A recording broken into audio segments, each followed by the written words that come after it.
Selamat pagi jemaat yang dikasihi Tuhan.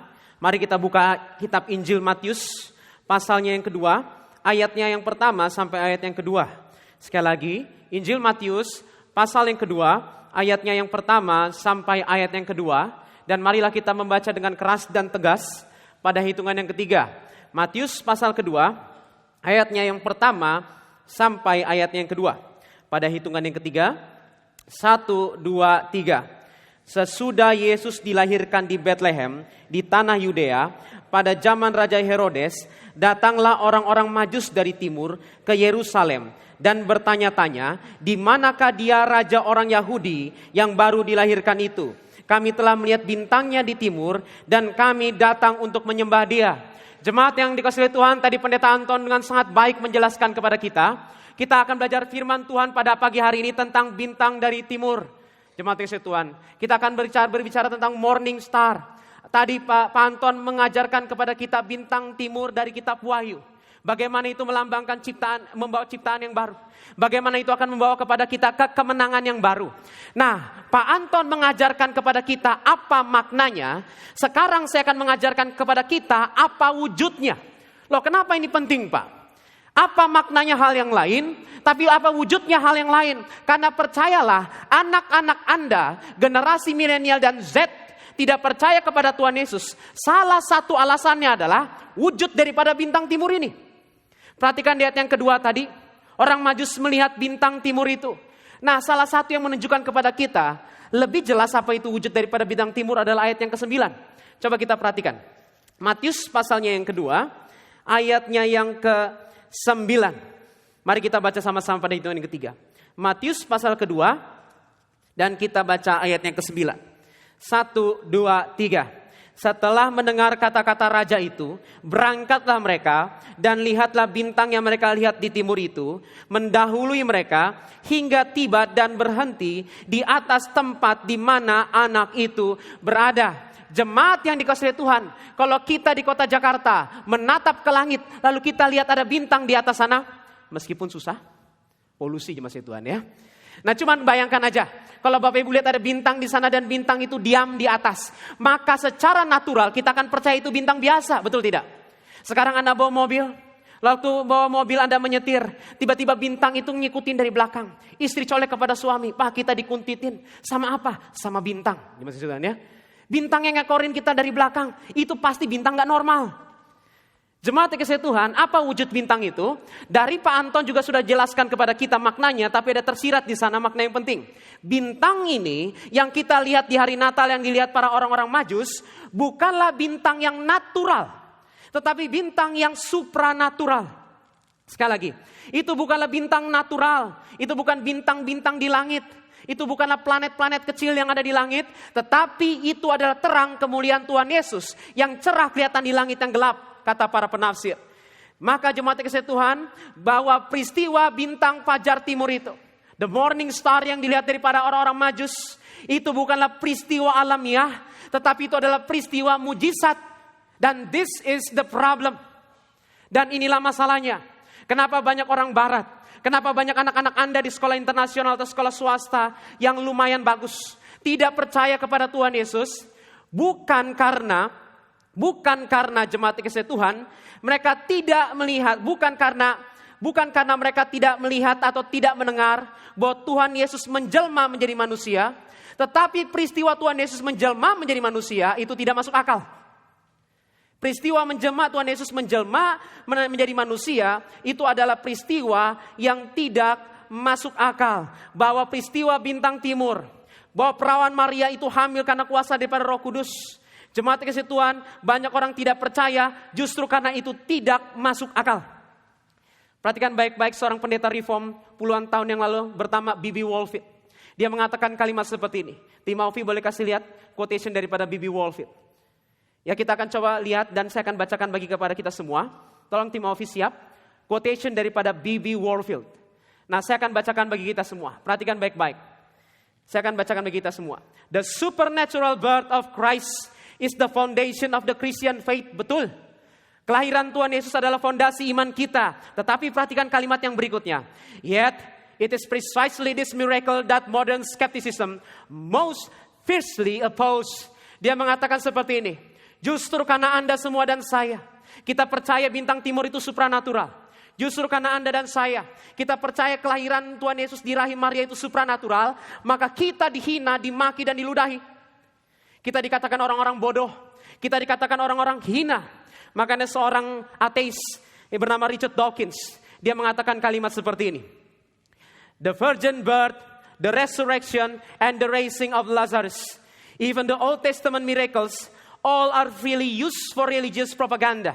And they are very effective with an audience of unsophisticated people. Dengan kata lain, kalau Bapak Ibu nggak mengerti apa artinya ini, Richard Dawkins, seorang dosen di Oxford, mau mengatakan kepada kita seperti ini. Kalau Anda semua percaya akan bayi Natal, kalau Anda semua percaya bintang fajar, kalau Anda semua dan saya percayakan kelahiran perawan Maria, maka Anda orang-orang otak dangkal, unsophisticated people. Anda adalah orang-orang dangkal, jemaat Tuhan. Kita tidak percaya. Ini menghina orang-orang zaman dahulu. Bapak Ibu, ada tendensi yang bahaya pada hari ini. Kita suka berpikir orang 2000 tahun yang lalu lebih bodoh daripada kita semua. Betul tidak? Tapi saya berani percaya dan kita bisa berani pertahankan tesis ini. Saya yakin Plato yang lahir 2000 tahun yang lalu lebih pintar daripada anak-anak yang main TikTok sekarang. Betul nggak? Bayangkan. John Calvin 500 tahun yang lalu umur 20-an tahun dia tulis Institute of Christian Religion. Tapi pemuda zaman sekarang umur 20-an tahun main TikTok dan goyangin bokongnya. We are becoming more like an animal than human being. Makanya seorang dosen dan teolog yang sangat terkenal pernah mengatakan, the problem of humankind, bukan humankind getting more intellectual, tapi humankind getting more foolish. Jemaat Yesus tahun 2000 tahun lalu itu orang pintar-pintar. Perhatikan baik-baik. Tadi liturgis membacakan kepada kita papa daripada Yohanes Pembaptis. Siapa papa daripada Yohanes Pembaptis? Zakaria. Waktu Zakaria melihat penglihatan dari seorang malaikat mengatakan, istrimu yang sudah tua itu akan hamil. Bapak Ibu pikir dia percaya? Tidak. Dia nggak percaya, bahkan sampai dikutuk oleh malaikat. Kenapa? Karena tidak masuk akal. Orang-orang zaman dulu lebih pintar daripada kita. Pendeta Stephen Tong mengatakan Plato, Socrates, dan Aristoteles itu lebih pintar dari kebanyakan kita semua. Jemaat Tuhan, jangan remehkan orang zaman dahulu. Dan banyak orang ateis zaman sekarang meremehkan orang zaman dahulu. Zakaria bukan orang bodoh. Nikodemus bukan orang bodoh. Yohanes bukan orang bodoh. Paulus bukan orang bodoh. Tetapi kelahiran Tuhan Yesus dan kematian Tuhan Yesus nyata di mata mereka. Jemaat Tuhan, izinkan saya menjelaskan kepada kita. Dan kalau Anda orang tua yang punya anak milenial, kalau Anda bergumul juga dengan masalah ini, dengarkan baik-baik. Mujizat bukanlah kontradiksi akan hukum alam. Mujizat adalah intervensi terhadap hukum alam. Itu beda. John Lennox, seorang pendeta dan juga seorang ahli biologi S3 di Oxford mengatakan seperti ini. Miracle is not contradiction. Miracle is divine intervention. Adalah intervensi. Bapak Ibu jangan pikir sains adalah segala-galanya. Science has limitation. Science has limitation. Bapak Ibu sekali lagi ya, bedakan intervensi sama kontradiksi. Suatu hari saya pakai ilustrasi seperti ini. Ada seorang anak dikasih mamanya ujian untuk ujian matematika. Lalu jemaat kasih Tuhan, mamanya belikan dia pizza. Lalu mamanya bilang kayak gini, nak, kalau pizza ini mama potong jadi 10. Dan kamu mama sama om tante jumlahnya ada 10. Lalu mama potong satu-satu. Lalu mama bagikan kepada semua. Masing-masing orang dapat berapa, nak? Nah kalau kita ini adalah ujian matematika, kita tahu jawabannya.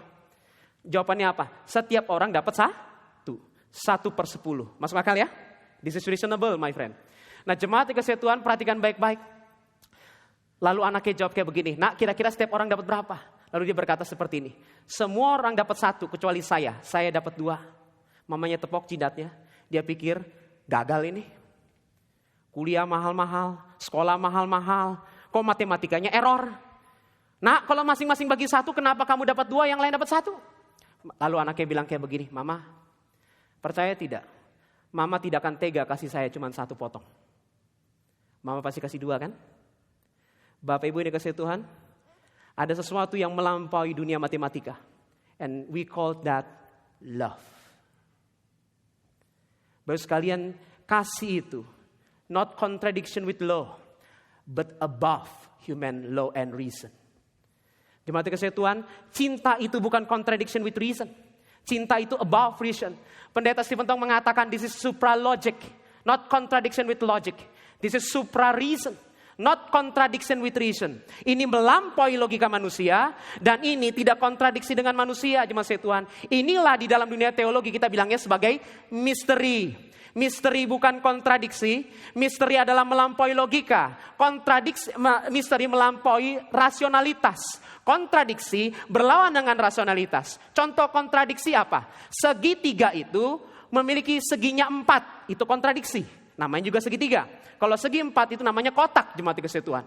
Tapi jemaat kasih Tuhan ada yang namanya misteri. Misteri itu supralogika. Tahu tidak contoh misteri apa? Anak Anda kerja di rumah, nakalnya setengah mati, kok nggak diusir-usir, betul nggak?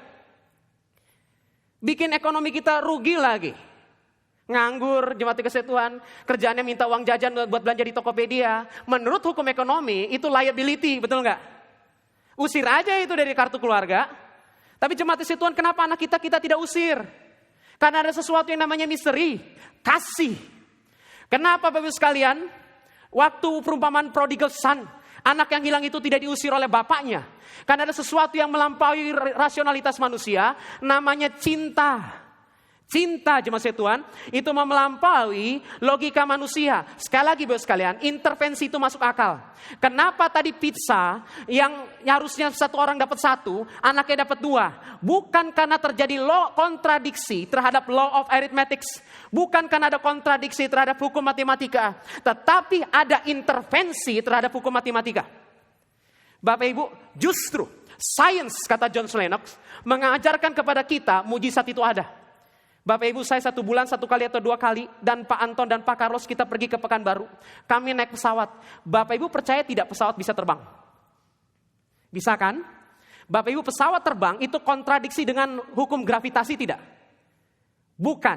Pesawat terbang adalah intervensi manusia terhadap hukum gravitasi. Kalau Bapak Ibu pikir seperti ini, maka semua ajaran Alkitab itu sangat masuk akal. Sangat masuk akal. Makanya William Lane Craig pernah mengatakan seperti ini. The most reasonable things that human being can do is to believe in our Lord Jesus Christ. Jemaat kasih Tuhan, perhatikan baik-baik. Intervensi itu adalah sebuah hal yang masuk akal. Bapak Ibu, saya umpamakan seperti ini. Misalnya ada seorang anak sakit begitu panas. Panasnya sampai 42 derajat Celcius. Mama mana yang tidak takut? Apakah anaknya bilang kepada mama, mama aku menggigil dan aku kepanasan. Mama tolong saya. Lalu mamanya berkata, nak, jangan kontradiksi sama hukum alam. Menurut hukum alam, kamu bentar lagi mati. Jangan telepon rumah sakit ya nak. Bentar, mama telepon Sandiago Hill. Oh bahaya sekalian ya. Jemaat kasih Tuhan ya, saya yakin ya. Mama yang punya otak, dia akan telepon rumah sakit dan panggil ambulan. Kenapa? Peristiwa dia panggil ambulan itu adalah intervensi hukum alam. Bapak Ibu, ketika seorang anak sakit, gak usah tanya kenapa dia bisa sembuh. Tapi tanya kenapa mamanya intervensi. Betul tidak? Ini pertanyaan yang paling penting. Pertanyaan yang paling penting bukanlah apakah mamanya intervensi, tetapi kenapa mamanya intervensi. Jemaat kasih Tuhan, kalau kita tanya kepada mamanya, Ma, kenapa kamu intervensi kematian saya? Sebagaimana Tuhan Yesus mengintervensi kematian Lazarus. Mamanya akan berkata apa? Karena aku begitu mengasihimu. Betul tidak? Jemaat kasih Tuhan, kalau kita tanya kepada Tuhan, Tuhan kenapa engkau intervensi hukum alam kelahiran manusia? Kenapa engkau intervensi hukum bintang-bintang sampai ada bintang yang bisa jalan kayak manusia? Kalau kita tanya seperti itu, Tuhan akan jawab apa? Dia akan jawab, ada tertulis, Yohanes 3 ayat 16 berkata, karena begitu besar kasih Allah akan dunia ini, sehingga ia mengaruniakan anak yang tunggal, supaya barang siapa percaya kepadanya, tidak binasa, melainkan memperoleh hidup yang kekal. Jemaat kasih Tuhan, peristiwa mujizat bintang ini, bukanlah kontradiksi, tapi intervensi Tuhan. Karena begitu mengasihi kita yang berdosa ini. Tapi sayangnya begini, bagaimana reaksi manusia terhadap terang yang adalah simbol kasih Allah ini, jemaat kasih Tuhan? Inilah reaksi mereka. Saya akan bagi firman Tuhan pada pagi hari ini menjadi 2 bagian singkat. Yang pertama adalah siapa yang mendolak bintang terang. Yang kedua adalah siapa yang menerima bintang terang. Firman Tuhan ini akan jadi 2 bagian. Yang pertama adalah siapa yang menolak bintang terang. Dan yang kedua adalah siapa yang menerima bintang terang. Coba kita lihat siapa yang menolak bintang terang. Matius 2 ayat yang ketiga. Mari kita baca bersama-sama. Matius kedua ayatnya yang ketiga, mari kita baca sama-sama. Matius kedua, ayat yang ketiga, mari kita baca sama-sama. 1, 2, 3. Ketika Raja Herodes mendengar hal itu, terkejutlah ia beserta seluruh Yerusalem. Lalu kita lompat ayatnya yang ke-13. Mari kita baca sama-sama. Matius 2 ayat yang ke-13. 1, 2, 3. Setelah orang-orang Majusi itu berangkat, nampaklah malaikat Tuhan kepada Yusuf dalam mimpi dan berkata. Terus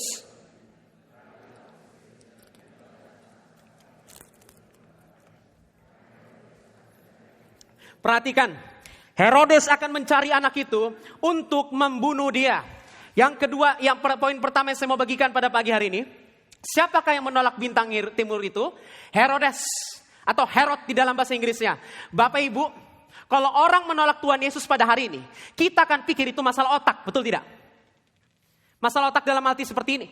Dia tidak percaya karena dia tidak tahu ada juru selamat. Dia tidak percaya karena dia tahu tidak tahu Yesus adalah raja. Dia tidak percaya karena tidak ada yang menginjili dia. Dia tidak percaya karena tidak ada yang mengabari kepada dia. Jadi Bapak Ibu, sederhananya, kita berpikir orang tidak percaya itu adalah masalah intelektual capacity. Masalah intelektual. Kenapa dia tidak percaya sama Tuhan? Karena dia tidak tahu ada Tuhan. Saya mau tanya kepada Bapak Ibu, kalau manusia tahu ada Tuhan, dia bakal percaya tidak? Kira-kira Herodes tahu tidak ada Mesias yang lahir? Tahu. Siapa yang ngasih tahu? Majus di ayat yang ketiga. Dan waktu khotbah saya sangat singkat, saya tidak ada waktu buat buka ayat 4 dan seterusnya.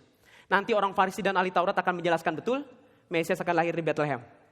Jemaat dikasih perhatikan baik-baik kalimat saya ini. Herodes menolak Tuhan Yesus bukan karena tidak tahu ada raja yang lahir, tetapi karena tidak mau ada raja yang lahir. Sekali lagi perhatikan kalimat ini baik-baik. Herodes, kenapa dia tidak percaya kepada Tuhan Yesus? Bukan karena dia tidak tahu ada raja yang lahir, tetapi karena dia tidak mau ada raja yang lahir. Maka di ayat 13 malaikat mengatakan kepada Yusuf dan Maria, pergi dari sini. Karena Herodes mau membunuh dia. Jemaat dikasih Tuhan, perhatikan baik-baik. Berarti manusia pertama-tama tidak percaya kepada Tuhan Yesus. Itu bukan masalah karena manusia ignorant, tapi karena human rebellion. Sekali lagi jemaat Tuhan, bukan karena ignorance, tetapi karena human rebellion. Bukan karena ketidaktahuan manusia akan adanya Tuhan, tapi ketidakmauan manusia untuk adanya Tuhan. Bapak Ibu, percaya tidak? Kalau kita tahu kebenaran, kita belum tentu mau kebenaran. Kita belum tentu mau kebenaran. Bapak Ibu, saya baru belajar naik mobil 3-4 bulan ini. Saya tidak tahu ada namanya aturan ganjil dan genap, Bapak Ibu sekalian. Celaka sekali, plat saya ganjil. Saya mau bawa istri saya mengecek ke rumah sakit plat genap. Bapak Ibu tahu perempatan daripada Mall Taman Anggrek? Itu nightmare, Bapak sekalian ya. Lalu saya jalan. Waktu di perempatan lampu merah saya naik mobil seperti ini. Bapak Ibu, kalau kita pakai akal sehat manusia adalah begini. Manusia kalau tahu ada kebenaran, maka dia akan cinta kebenaran. Betul tidak? Salah. Lalu saya lihat di perempatan itu ada polisi dengan baju warna hijau terang yang menuntut mata saya melihat dia dengan dalam. Kumisnya eksotis seperti Inspektur Vijay daripada India, jemaat Tuhan. Menatap mobil saya dan saya menatap dia keluar. Lalu dia berjalan mendekat. Tangannya menunjuk seperti ini. Doktrin predestinasi jemaat Tuhan ya. Dia memilih saya, bukan aku yang memilih kamu, aku yang memilih saya. Jemaat Tuhan ya. Di situ Bapak Ibu, jantung saya berdetuk dengan kencang. Tangan saya berkeringat. Ujung kepala saya merinding sampai ke bawah kaki. Lalu saya bertanya dalam hati, apakah ini yang namanya cinta? Bukan, masih Tuhan ya. Bukan. Lalu saya berkata kepada istri saya dengan celetukan, mampus. Kenapa? Plat kita ganjil, ini hari genap. Kalau begitu apa? Sudah genap waktunya. Masih Tuhan ya. Sudah genap waktunya.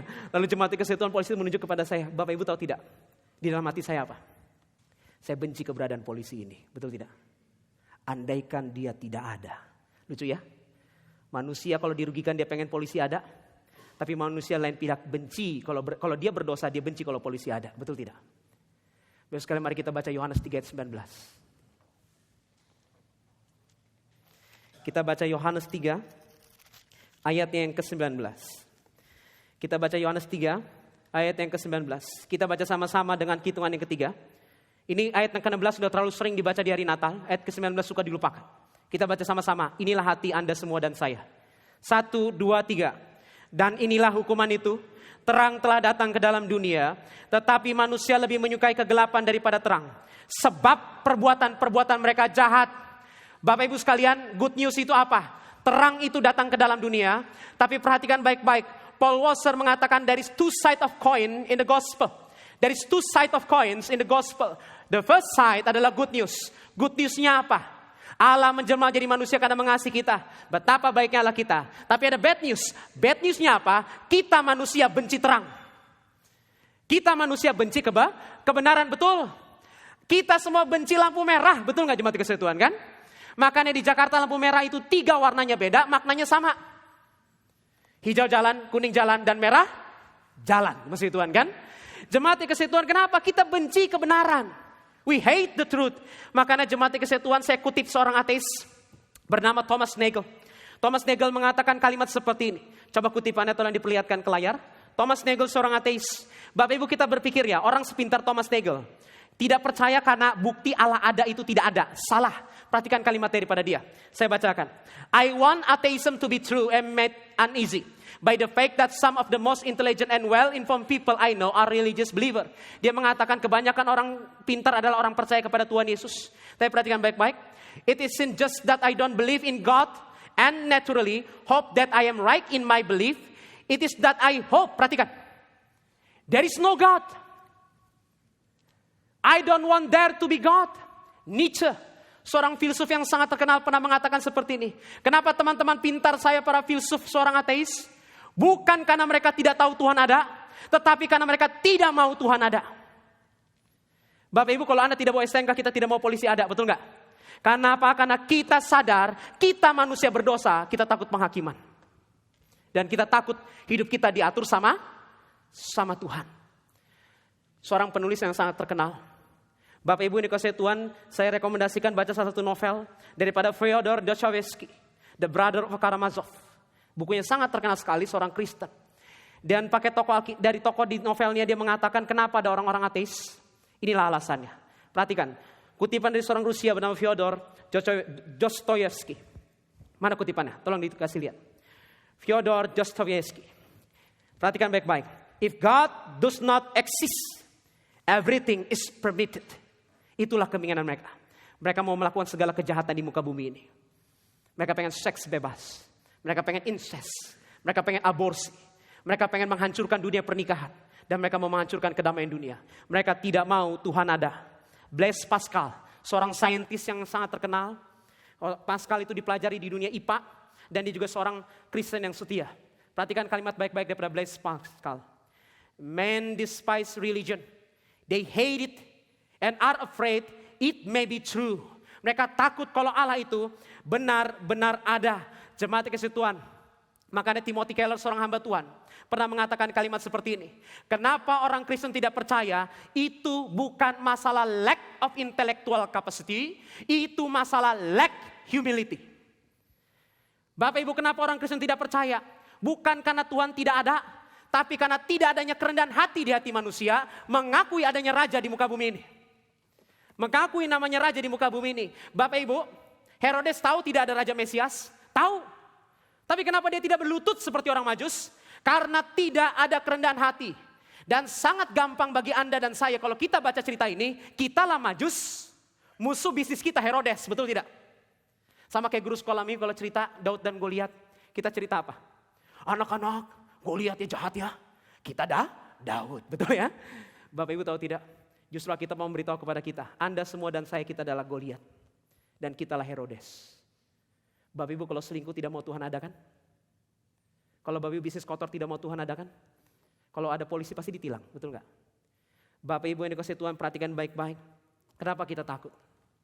Karena Bapak Ibu sadar dan saya kita berdosa. Waktu saya lihat polisi itu mau tilang saya ketakutan loh. Karena saya tahu saya berdosa dan saya akan masuk ke dalam penghakiman. Bapak Ibu dikasihi Tuhan, hanya orang rendah hati, dialah yang percaya kepada Tuhan Yesus. Bukan orangnya otaknya gede, tapi hatinya kosong. Dengarkan baik-baik, buat apa kirim kuliah anak Anda ke Harvard tinggi-tinggi? Memang dia semakin pintar. Pertanyaan saya kepada Anda, apakah dia semakin rendah hati?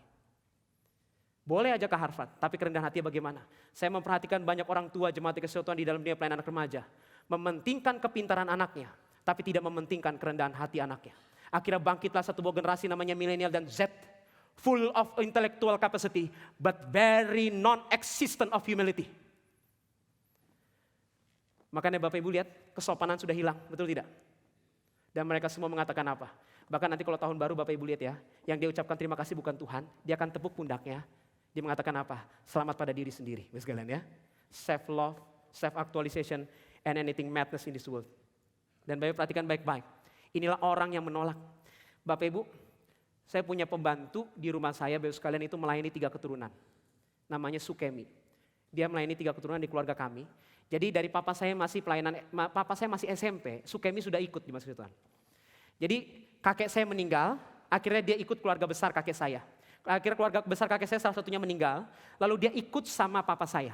Akhirnya papa saya meninggal, dia ikut sama mertua saya. Akhirnya mertua saya meninggal, akhirnya dia ikut sama saya. Semua majikannya meninggal kecuali pembantunya di masa Tuhan. Agak aneh betul gak? Ya perasaan yang lebih banyak makan kan majikan ya. Oh ternyata orang tuh mati duluan karena makannya terlalu enak kadang-kadang Bapak sekalian ya. Nah cuma jemaat dikasih Tuhan perhatikan baik-baik. Dia adalah orang Islam. Saya nggak takut menyebut di atas sini. Dia adalah orang Islam. Keluarga kami menginjili mama dan papa saya dan dipercaya kepada Tuhan Yesus. Jujur kami tidak tahu kapan dia lahir. Waktu kami bikin KTP kami tebak-tebakan aja. Kita tanya sama dia, waktu Bokemi lahir, Belanda sudah ada belum? Sudah, gitu kan ya. Sudah ada, ya. Jepang bagaimana? Oh sebelum Jepang katanya kan ya. Nah akhirnya kami tulis sebagai sekalian tahun berapa ya? 47 atau berapa KTP, tapi dugaan saya bisa 30 atau 20-an. Itu nenek bisa 90, 100 tahun loh. Habis tanya lahir di mana? Masih ingat dia di Madiun. Umur berapa dia nggak tahu. Bapak waktu saya kuliah di STT, semester 3 saya pulang. Waktu itu kami kontrak rumah di Lembang. Nah waktu kami di Lembang saya pergi ke sana. Lalu saya bawa renungan di rumah. Saya kalau pulang selalu bawa renungan setiap hari. Lalu besok sekalian di depan mama saya di situ ada Sukemi. Waktu saya beritakan Injil kepada mama dan kepada Sukemi, Sukemi ngomong seperti ini. Dia ngomong kalimat seperti ini. Joshua, kira-kira karena dia nggak berpendidikan Bapak Ibu ya. Dia nggak ada lulus SMP, tidak lulus SD, dia tidak bisa baca dan tidak pintar sama sekali. Lalu dia tanya sama saya gini, Joshua, Yus dia panggilnya, Yus, kira-kira Tuhan Yesus sayang nggak sama saya yang tidak bisa baca buku seperti ini, yang bodohnya minta ampun. Lalu saya mau nangis, lalu saya tatap matanya dan saya berkata seperti ini, Yesus datang untuk orang-orang seperti kamu yang sadar dirinya hina dan rendah. Buat apa ATM BC-nya 10 miliar tapi hatinya kosong. Dan tidak ada kerendahan hati sama sekali. Berbahagialah engkau dari antara wanita. Karena engkau orang rendah dan sadar Allah itu tinggi.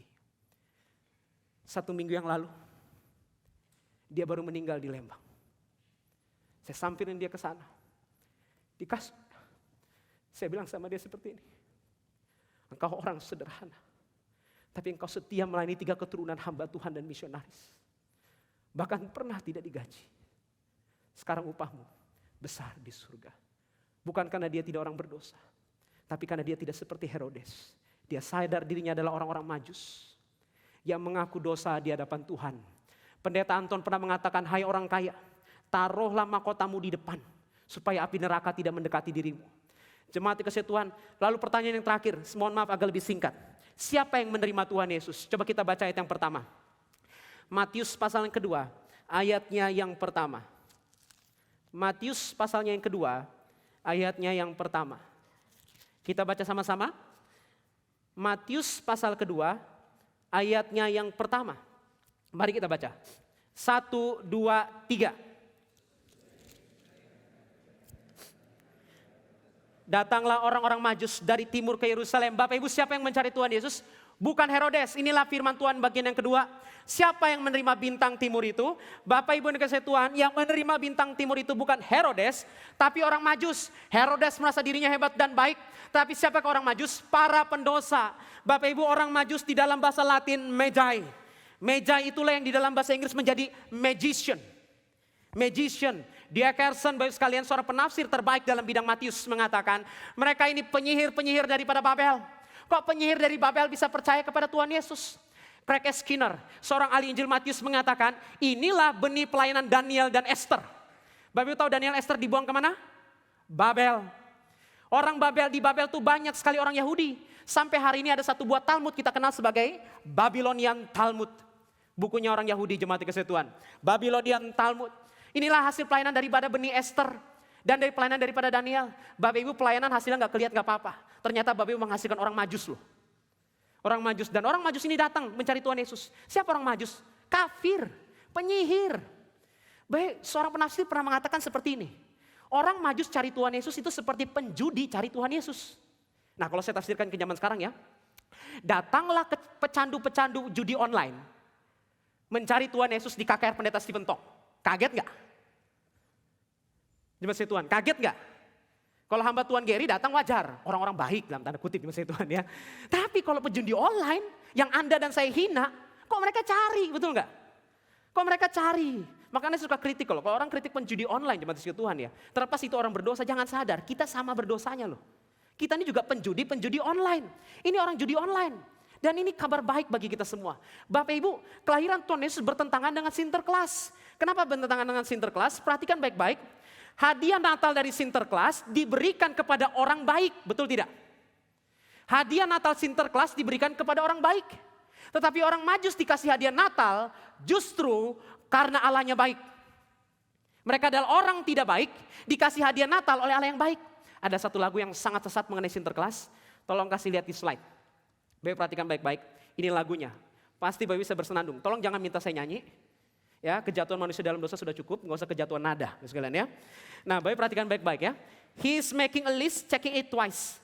Gonna find out who's naughty or nice. Santa Claus is coming to town tonight. Betul ya? Bayangin loh, nanti Sinterklas akan catat siapa yang baik, siapa yang laknat di masjid Tuhan. Ini Yesus atau setan? Masih perhatikan baik-baik ya. Kalimat selanjutnya, He sees you when you are sleeping, He knows when you are awake. Ini maling. Maling ini kok bisa di kamar saya, betul nggak? Penguntit ini, hati-hati sama si bapak gendut itu, masih Tuhan ya. Itu maling, masih Tuhan ya. That is right my friend. My brother and sister in Christ, this is madness. Ini gila, ini penyesatan. Bapak tahu tidak, Sinterklas mengajarkan hanya anak baik yang dapat hadiah. Tetapi Natal mengajarkan kepada kita, orang-orang buruk, dialah yang mendapat terang dunia ini. Yesaya 9:1 mengatakan apa sampai ayat yang kedua? Bangsa yang telah tinggal dalam kegelapan, telah melihat terang itu. Dan terang itu berkuasa di tengah-tengah kegelapan. Jemaat dikasih Tuhan perhatikan baik-baik. Kenapa orang Majus mendapatkan keselamatan, Herodes tidak? Karena Herodes percaya dirinya baik. Orang Majus percaya dirinya buruk. Karena Maria percaya dirinya buruk dan hina. Tapi orang Majus percaya dirinya baik. Jemaat dikasih Tuhan, ada satu orang lagi yang mendapatkan terang timur. Yaitu Maria. Kita tutup dengan satu ayat ini. Lukas 1 ayat yang ke-30. Mari kita baca sama-sama. Lukas 1 ayatnya yang ke-30. Lukas 1 ayat yang ke-30. Mari kita baca sama-sama. 1, 2, 3. Kata malaikat itu kepadanya, jangan takut hai Maria, sebab engkau beroleh kasih karunia di hadapan Allah. Kalau Bapak baca ayat yang ke-8, Maria itu siapa? Maria mengaku dosa dan kejelekannya. Sebab ia memperhatikan kerendahan hambanya. Itu magnifikat, artinya apa? Bapak Ibu, hadiah Natal ini hanya bisa diterima bagi orang yang mengaku dosa. Hadiah Natal ini hanya bisa diterima oleh orang yang mengaku dosa. Inilah paradoks daripada hadiah Natal. Hadiah Natal adalah pemberian yang bisa diterima dengan cara mengaku keburukan. Misalnya saya adalah pria gendut yang beratnya 180 kg. Terus hari Natal ini saya dikasih hadiah buku sama jemaat saya. Bukunya apa? 7 langkah menguruskan badan bagi pria kegendutan. Bapak kalau terima itu, sakit gak hatinya? Kenapa sakit? Kalau Bapak terima hadiah itu, berarti Bapak Ibu mengakui kalau saya gendut dan jelek, betul tidak? Kalau Bapak Ibu mau menerima bayi Natal, Bapak Ibu harus mengaku satu hal.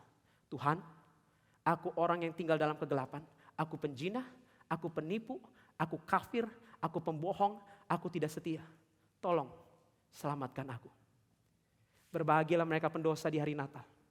Karena Tuhan Yesus datang untuk orang-orang seperti mereka. Saya akan tutup dengan cerita yang terakhir. Bapak Ibu, tadi saya bangun jam 1.30 untuk persiapan. Kok bisa Pak? Habis khotbah 2 kali Bapak sekalian. Habis ini saya khotbah KKR Natal. Bapak Ibu lihat itu enggak? Bapak Ibu gak terkejut, saya yang kaget Bapak sekalian ya. Wah 2 kali Bapak sekalian ya. Lalu Bapak kemarin khotbah 3 kali. Wah ini gimana? Saya bangun jam 1.30. Persiapkan lagi buat khotbah Natal buat anak-anak. Saya sudah tidak bisa bedakan antara dunia roh dan dunia material di masa Tuhan ya. Lalu jemaat Kristus waktu persiapan. Lagi persiapan buku-buku Tuhan ngomong sama saya. Kamu tahu persiapan yang paling terbaik apa? Roh Kudus bicara pada hatiku. Doa, coba kamu berlutut. Terus saya berlutut. Jam 2.30 saya berlutut di mati kasih Tuhan setelah otak sudah konslet. Lalu saya berdoa. Dan ini bukan saya orang yang baik, doa itu orang yang wajar. Saya bilang kayak gini, Tuhan, hamba-Mu orang najis dan berdosa. Kau tahu hidup. Selamatkanlah aku. Jangan sampai aku yang berkhotbah. Aku sendiri tidak merasakan terang itu. Bapak Ibu yang dikasih oleh Tuhan, pulanglah ke rumah masing-masing. Akuilah dosa di hadapan Tuhan. Dia bukan Sinterklas yang akan membuang kamu. Dia Yesus mencari orang-orang seperti Anda semua. Karena itu, bawalah teman-teman kita datang ke KKR Pendeta Stephen Tong tanggal 24. Karena saya percaya Bapak Ibu sekalian, salah satu hamba Tuhan yang dipakai oleh Tuhan dengan besar karena anugerah Tuhan saja, bukan karena kehebatan beliau. Membuat kita mengaku dosa kita adalah Pendeta Stephen Tong. Bapak Ibu, humasin buat KKR Pendeta Stephen Tong susah nggak? Susah. Kalau buat Bapak Ibu sekalian Bruno Mars gampang nggak? Gampang. Pasti akan datang, bahkan para wanita menyerahkan diri langsung, betul kan? Jemaat Kristus kenapa susah? Karena hati kita benci kebenaran. Itulah kenapa Penato Johan ada bersama dengan kita. Mati-matian humas. Itulah kenapa Bu Pinpin mati-matian humas. Itulah kenapa saya dan hamba Tuhan mati-matian humas. Kenapa kita perlu menggoda manusia datang kepada Tuhan? Karena manusia benci kebenaran. Tapi mereka butuh kebenaran itu. Kenapa? Karena Yohanes mengatakan, because the truth will set you free. Karena kebenaran itu akan membebaskan kita semua. Humaskan acara patong dan bertobatlah di hadapan Tuhan. Bagi saya, bagi kita semua, dan demi kemuliaan nama Tuhan. Amin. Mari kita berdoa. Bapa kami yang ada di dalam surga, kami serahkan firman Tuhan ke dalam tangan-Mu. Ubahkanlah hati kami semua, Tuhan. Hamba tidak lebih baik daripada jemaat-Mu. Kami semua adalah pendosa-pendosa dengkil yang benci akan kebenaran dan najis. Tuhan, sadarkan kami seperti Maria akan kerendahan kami. Sehingga kami bisa berlutut, mencium kaki Tuhan Yesus dan mengaku dosa kami. Sehingga semua jemaat lutut berlutut dan lidah mengaku bahwa Tuhan Yesus adalah Raja di atas segala Raja, Alfa dan Omega, satu-satunya juru selamat umat manusia. Berkati lagi di kebun jeruk ya Tuhan, buat apa gedung kami gede dan banyak orang kaya, tapi kalau hati kami miskin. Ubahkanlah hati kami ya Tuhan, supaya kami mencintai Tuhan Allah kami dengan segenap hati kami, jiwa kami, dan akal budi ini. Sampai suatu hari nanti kami bertemu dan dengan sang bayi Natal itu. Di dalam nama Tuhan Yesus kami mohon dan berdoa. Amin.